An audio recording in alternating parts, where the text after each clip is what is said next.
लिया है, ट्रम्प का नंगटे फोटो रख लिया है एप्स्टीन फाइल में। अभी ट्रम्पा पगला गया है, ए भाई क्यों दिखाइयो मत, पूरा हमारा इज्जत बर्बाद हो जाएगा। तो कहा कि हाफ पैंट वाला दिखा देते हैं, और उन नंगटे वाला रख लिया। अभी जहां जहां इजराइल बोल रहा है वहां वहां बम मार रहा है। इसका लड़ाई ईरान से था ही नहीं और उसको मारे फिर रहा है। और इधर इजराइल जो है वो लेबनान पे कब्जा करने को तैयार है। ये बात अमेरिकी भी समझ रहे हैं, इसलिए अमेरिका के संसद में ही इसका विरोध हो रहा है। अमेरिकी मरीन कमांडो ने पूरा विरोध किया कि क्यों ईरान में जा रहे हो, ये अमेरिका की लड़ाई नहीं है, ये इजराइल की लड़ाई है। तो इसको खींच के ले गया गया, इसका हाथ टूट गया। ईरान का अमेरिका का दोस्त स्पेन भी अमेरिका का साथ छोड़ दिया है। ब्रिटेन भी अपनी एयरवेस यूज करने नहीं दे रहा था, तो बाद में ट्रंप घुसिया गया तो कहा ठीक है भाई B1 लेंसर जहाज के लिए यूज कर सकते हो। अमेरिका का कहना है, देखिए कितना बदतमीज इंसान है ये। अमेरिका कह रहा है कि खमेनी की तो हत्या मार दिया इसने। कहा कि अब इनका जो उत्तराधिकारी आएगा उसको चुनने का अधिकार अमेरिका को है। बताइए कितना बेशर्मी, माने किसी देश का उत्तराधिकारी अमेरिका चुनेगा। इसको क्या लगता था कि खामेनी को मार देंगे तो ईरान ध्वस्त हो जाएगा। वेनेजुएला समझो ईरान को, ईरान ने ऐसा नहीं करेगा। खामेनी अब इन्हें पहले से पता था कि अमेरिका ऐसा करेगा, इसलिए ये पहले से तैयार बैठे थे। तो खामेनी ने क्या किया था, एक बहुत खतरनाक डिवीजन बनाया था, decentralise mosaic defence, DMD, decentralise mosaic defence. जो इन्होंने बनाया था ये क्या था, इसका था कि ईरान को 31 टुकड़ों में इन्होंने तोड़ दिया था। 31 टुकड़ों में तोड़ दिया और कहा गया कि अगर तेहरान ध्वस्त भी हो जाता है, टॉप लीडरशिप मारी जाती है, प्रधानमंत्री, राष्ट्रपति, टॉप लीडर, सेनापति मारे जाते हैं, तो उससे कोई मतलब नहीं है। 31 का 31 DMD ब्रिगेड जो है उसके पास अपना मिसाइल है, अपना ड्रोन है, अपने जहाज हैं, अपनी सेना है, वो सब मारेगी 3100। इसलिए ईरान की टॉप लीडरशिप ढह चुकी है। लेकिन जो 31 के 31 जो डिसेंट्रलाइज मोजेक डिफेंस थी, DMD थी, वो अंधाधुन मार रही है। जिसको कुवैत मिल रहा है यहां से कुवैत को मार रहा है, जिसको UAE मिल रहा है वो UAE मार रहा है, कतर मार रहा है, बहरेन मार रहा है, इरिया, तुर्कमेनिस्तान, जहां मन, अजरबैजान, जहां मन वहां मार रहे हैं सब। अब ईरान पगला गया एकदम, जहां मन वहां मार रहा है, क्योंकि टॉप लीडरशिप खत्म हो चुकी है। और DMD को बनाया ही गया था कि अगर टॉप लीडरशिप खत्म हो गई तो तुम लोग अंधाधुन मारना। और इसकी 31 ब्रिगेड तैयार है, ईरान के अंदर बैठी है। ईरान के पास सबसे खतरनाक चीज क्या है, उसके पास छोटे साइज की पनडुब्बी है।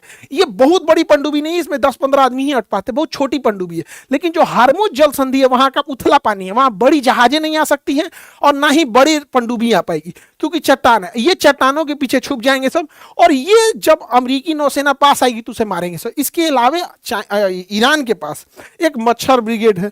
अभी मच्छर ब्रिगेड क्या है, तो छोटे छोटे लेकिन बहुत तेज गति से चलने वाले इसके पास 15,000 से ज्यादा जहाजें हैं, पानी वाली जहाजें, बहुत छोटी है।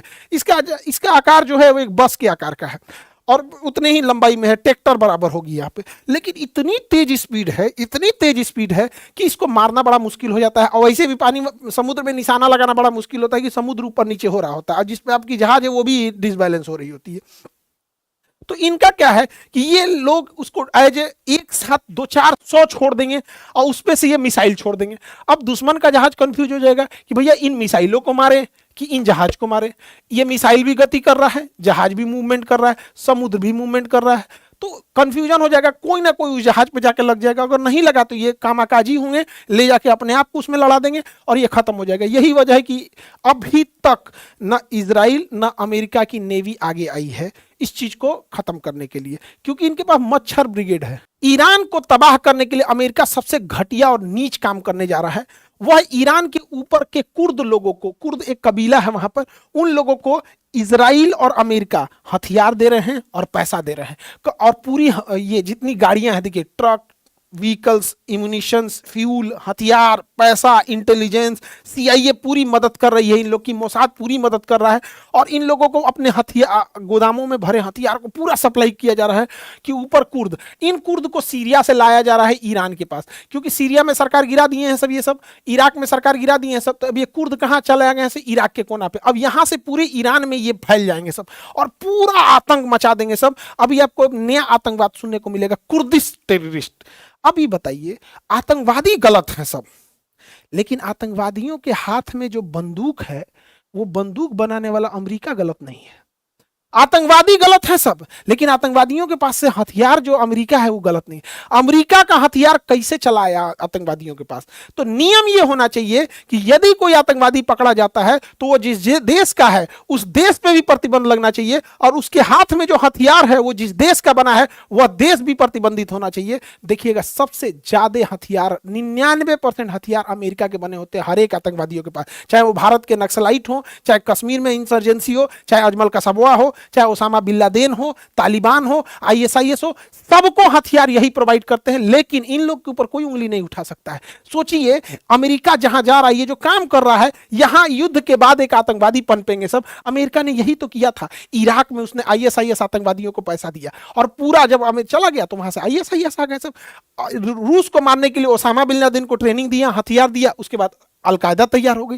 तालिबान को किसने तैयार किया? अमेरिका ने तैयार किया। इन सारे आतंकवादियों को हथियार, पैसा, सीआईए की ट्रेनिंग सब किसने दिया था? अमेरिका ने दिया था। अब अमेरिका कुर्दिश को तैयार कर रहा है, और इतना ही नहीं, स्टैंडर्ड देखिए, कुर्दिश फोर्सेज, मतलब ये आतंकवादी नहीं, अब ये फोर्स है, मतलब ये अभी सेना है। किस देश की सेना है? किसी देश की नहीं। तो ले भैया, तो हमारे देश के नक्सलाइटों कहेंगे कि फोर्स है भैया, हम भी सन, मतलब इनको सेना। जब ये ईरान पे खत्म कर देंगे तो ये भारत के लिए खतरा बनेंगे सब। अभी ये आतंकवादी, क्योंकि अमेरिका दूर है, वहां जाना मुश्किल है, हम लोग के लिए खतरा बनेगा। वर्ल्ड ऑर्डर शिफ्ट हो रहा है। देखिए 11 मार्च से ईरान क्या करेगा, जितने मिडिल ईस्ट के देश हैं उनके पास पीने का पानी नहीं है, तो उनके पास डीसैलिनेशन प्लांट है। इन डीसैलिनेशन प्लांट के ऊपर ये अपने ड्रोन से हमला करके इसे तबाह करेगा। और अगर यहां पे आतंकवाद जैसी घटना पनपी या फिर मानवता लांघने का काम ईरान ने किया, तो इन ड्रोनों के अंदर कुछ नहीं करना, इसे केवल पारा भर देना है। पारा यानी मरकरी, ये सब हम लोग देखे होंगे थर्मामीटर में होता है, बुखार नापने वाले थर्मामीटर में पारा होता है। अगर ये पारा पानी में मिल गया तो पानी जैसे हम पिएंगे, या वो पानी खेत में जाएगा, पेड़ पौधे उसे सोखेंगे, उससे सब्जी या फल बनेगा, उसे जैसे हम खाएंगे तो वो पारा हमारे ब्लड के थ्रू ब्रेन में चला जाएगा और हमें एक बीमारी हो जाएगी, मिनीमाता बीमारी। जापान में गलती से पारा के रिसाव से बहुत भयानक फैला हुआ था और पूरे शरीर में लकवा मार देता, हिलता ही नहीं, पैरालाइसिस हो जाता, पूरा शरीर, दिमाग काम नहीं करेगा यहाँ पे। तो जो इसने डीसैलिनेशन प्लांट मारा है उसमें पारा भर के मारेगा, तो बचा हुआ मान के चलिए इधर का डीसैलिनेशन प्लांट उड़ गया तो यहां का पानी सप्लाई बंद होगा, यहां का तो चालू होगा, लेकिन तो पारा मार देगा तो यहां का पिया नहीं बनेगा, तो जो डायरेक्ट गया वो गया, इनडायरेक्ट गया वो भी गया। तो ये बहुत भयानक मारने वाले हैं सब यहाँ पे, और ये लगभग मारना चालू करेगा 11 मार्च से। जितने भी लोग, इनके पास पानी नहीं है, ना कुवैत के पास है, ना अरब के पास है, ना Bahrain, Qatar, UAE, Oman, Iraq, किसी के पास पानी नहीं, मार को तबाह कर देगा। ईरान के पास भी उतना पानी नहीं है, लेकिन वो तो मर रहा है, उसके सुप्रीम लीडर को मार दिया गया, तो क्या करेगा? किसी भी देश का, श्रीलंका के राष्ट्रपति को कोई मार देगा तो श्रीलंका का आदमी क्या करेगा? बांग्लादेश के राष्ट्रपति को मार देगा तो क्या करेगा? हमारे भारत के राष्ट्रपति को कोई किडनैप कर दे या मार दे तो क्या करेगा? सब जाना चल चल के बड़ी मार मारेंगे हम लोग। बिहारी सबसे आगे रहता है सब में। दुनिया में किसी को ये पता नहीं है कि युद्ध क्यों हो रहा है, इजराइल क्यों मार रहा है इसको, अमेरिकी नौसेना क्यों मार रही है, किसी को पूछिए क्यों मार रहा है, हमारा नहीं पता है। क्या ईरान के पास एटम बम है? नहीं, एटम बम नहीं है। अमेरिका ने B2 स्पिरिट से 5 महीना पहले बम मार के गिरा दिया था, कहा था कि सारे न्यूक्लियर साइट खत्म कर दिए, तो नहीं है पता है। क्या ईरान ने आक्रमण किया है? तो नहीं किया है। क्या किसी तरह का एग्रेशन दिखाया है? नहीं दिखाया है। क्या कोई प्रोवोक किया युद्ध के लिए? नहीं। ये लोग क्या किया है? खुद जाके मिसाइल मारा है, खुद उस पर हमला किया है, उसके ऊपर 14 टन का बम गिरा दिया है, सैंक्शन लगा दिया है, प्रतिबंध लगा दिया, उसका तेल बिकने नहीं दे रहे हैं, उसका नोट चलने नहीं दे रहे हैं, उसकी करेंसी बर्बाद कर दी है। वहां महंगाई इतनी भयानक हो गई है, फिर भी वहां की जनता अभी उतना विद्रोह नहीं की है जितना ये लोग चाह रहे थे। किसी को नहीं पता चल रहा है। यही रीजन है कि खुद इसका अमेरिका का विरोध हो रहा है। रूस ने विरोध किया, खैर रूस और चाइना तो नेचुरल दुश्मन है, लेकिन स्पेन अमेरिका का साथी होते भी विरोध कर रहा है, अमेरिका, ब्रिटेन भी विरोध कर रहा है, फ्रांस भी विरोध कर रहा है। सिक्योरिटी काउंसिल में भी जब ये मैटर गया, इवन जब 1945 में यूनाइटेड नेशन ऑर्गेनाइजेशन की गठन हुई थी, इसने कहा था कि हम तृतीय विश्व युद्ध नहीं होने देंगे, तो इसके संविधान को चार्टर्ड कहते हैं। तो इसके संविधान अर्थात चार्टर्ड 2 में लिखा गया है कि कोई देश किसी दूसरे देश की संप्रभुता में मतलब कोई किसी प्रकार का खलल नहीं करेगा, दूसरे देश की संप्रभुता या जमीन नहीं कब्जा करेगा, दूसरे देश पे हमला नहीं करेगा। लेकिन खुलेआम चल रहा है, नियम कानून गरीब देशों के लिए होता है। अमेरिका और वेस्टर्न कंट्री का कहना है कि ईरान अपने आप महिलाओं पर अत्याचार करता है। मतलब वही वेस्टर्न कंट्री जो महिलाओं को नंगे घुमाते हैं सब, वही वेस्टर्न कंट्री जो एप्स्टीन फाइल में छोटी छोटी बच्चियों का रेप करते हैं, काट के खा जाते हैं सब। हमारे यहाँ हमें मीडिया, बाप रे बाप, भारत के लिए सबसे बड़ा खतरा, गृह युद्ध कराएंगे सब मीडिया, सब न्यूज चैनल पे बैठी 20 कन्याओं को कुछ नहीं दिखता है, तबाह कर देंगे सब पूरे घर द्वार को यहाँ पे। इसके हिसाब से, न्यूज चैनल के लोगों के हिसाब से खोमैनी खराब है क्योंकि इन्होंने बहुत अत्याचार किया है। लेकिन ट्रंप के खिलाफ एक बात नहीं निकलेगा इनसे। खोमैनी खराब है, लेकिन भैया ये ट्रंपवा उघारे नाच रहा है।